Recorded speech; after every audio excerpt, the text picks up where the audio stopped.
Welcome to Behind the Curtain. I'm Betsy Jordan. We will be back consistently after April the 7th, but there are some things I felt I needed to speak to now today. Actually, at least three things. Many of us are afraid. Many of us are confused. Some of us want to put our heads in the sand and deny that any of this is happening. So I'm sending this video to you today to say, let's not normalize this. We cannot normalize this. I am going to give you some calls to action. You may take any of these. You may take none of these. But I'm hoping that you will take one at least of these. Because our democracy truly is at stake. And what does democracy mean? By the people, for the people. Okay?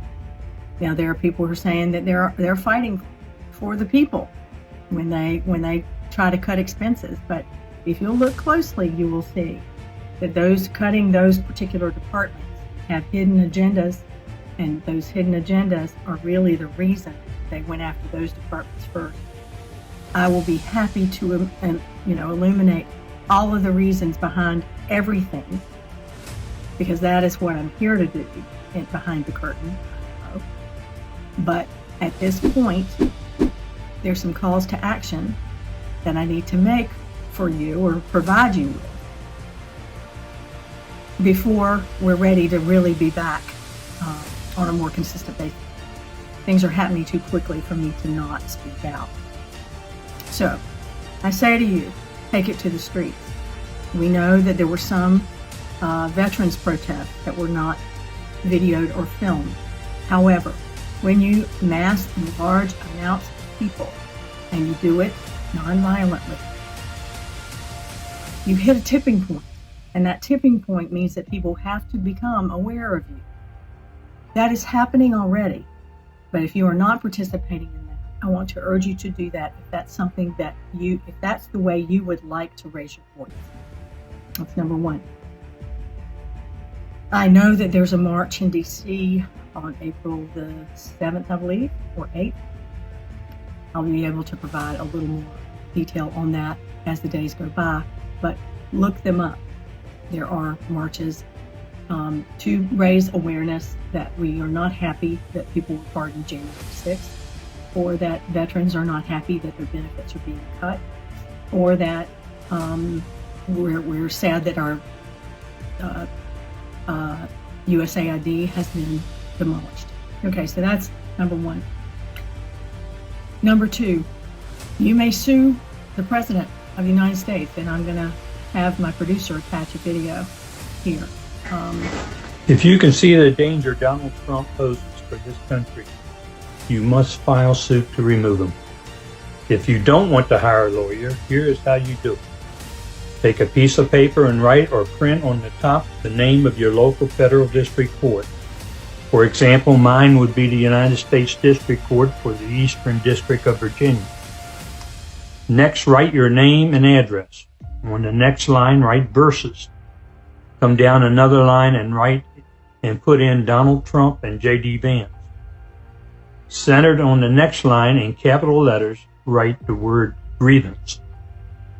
Come down another line and write, in accordance with my First Amendment right to petition this government for a redress of my grievance, I state the following. In paragraph number 1, write, on January 6, 2021, Donald Trump engaged in insurrection. In paragraph 2, write, since January 6, 2021, Donald Trump and J.D. Vance have given aid and comfort to the insurrectionists. Most recently, he has pardoned those who pled guilty or were found guilty of insurrection. For paragraph 3, write, the 14th Amendment forbids the defendants from holding their respective offices. Therefore, I demand that Donald Trump and J.D. Vance be declared illegitimate holders of their office and removed therefrom. Ask for a refund of your filing costs. Sign it and take it to the local federal court and hand it to the clerk. It's just that simple. To give you the procedure for doing that. You may sue. And along with that, you need to do what Jamie Raskin compelled us to do, which is to find out from Doge what of your personal information they have. Here's something every American can do and ought to do. Get your FOIA request in under the Privacy Act for your private information that may have been seized by Elon Musk's Department of Government Efficiency. The federal district court found that Doge is a federal agency and it's subject to federal laws, specifically the Freedom of Information Act. So the last thing I did before I got on this call with you, Mark, was I completed filling out a form demanding of Doge and Elon Musk that they turn over to me all the data they have on me from the Social Security Department, from the Department of Education, college student loans, anything they would have from any federal department that they've assembled. I want to see it. And guess what? I've got a right to see it. And I want to know whether they've made any changes to it. I have a right to determine whether everything in there is accurate or if there are inaccuracies, to tell them to change it. And I also want to know whether it's been diverted and leaked out to any third-party source, whether it is Elon Musk's artificial intelligence program, Grok, or any other business. I have a right to know that. That's my data. And guess who else has that right? 340 million Americans. And for the cost of a stamp, you can write in the Department of Government Efficiency, fill out their form, and say, give me all this information. There are people who want to go into government because they can get as much as they can out of it. That's Elon Musk, right? There are burdens that go along with the benefits. And one burden is you take control over our data, you tell us what data you've got, and you show us exactly what you have. This is our government, that's our data, and we have a right to know. Those are two things that you can do if you feel inclined to do that. So it's demonstrate, take it to the streets, or and also find out what Doge has of your personal information. I have a third option for you, and it is the one that I think most of us need to take because it happens one person at a time. Malcolm Gladwell wrote in his book, The Tipping Point, that when 3.5%, somewhere over a third of the population in any particular group, if a little over a third objects to what's happening, then it causes change. He used the word epidemic, so it causes an epidemic. And that has been proven over and over and over again. So when we have 3.5% of the population out demonstrating in the street, that's important.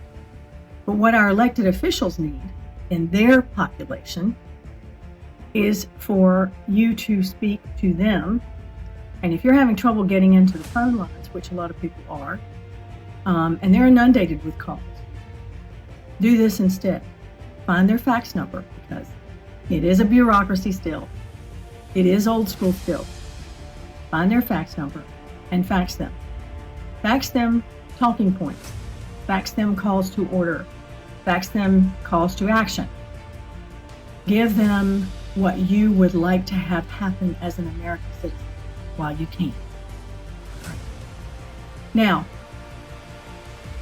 the other thing is to speak to your neighbor. Choose 1, 2, or 3 people in your neighborhood to speak to say, hey, we need to do something about it.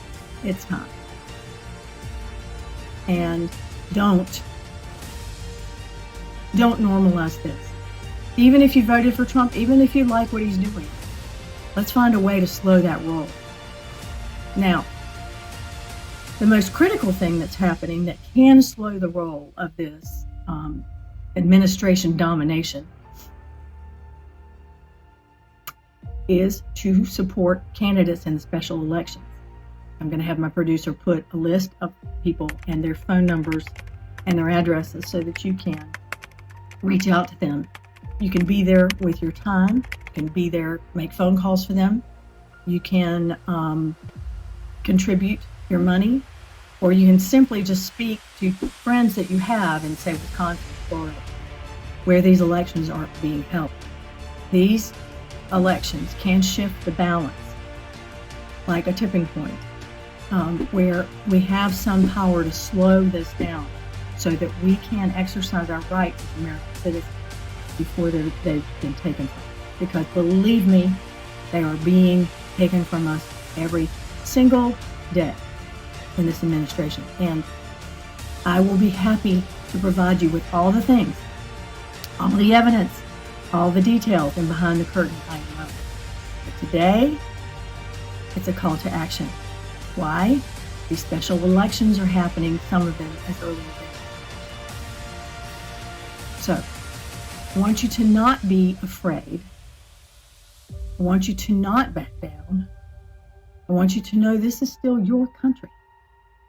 And it is up to you and me to make sure it stays that way. Thank you for being here. This is Behind the Curtain IMO.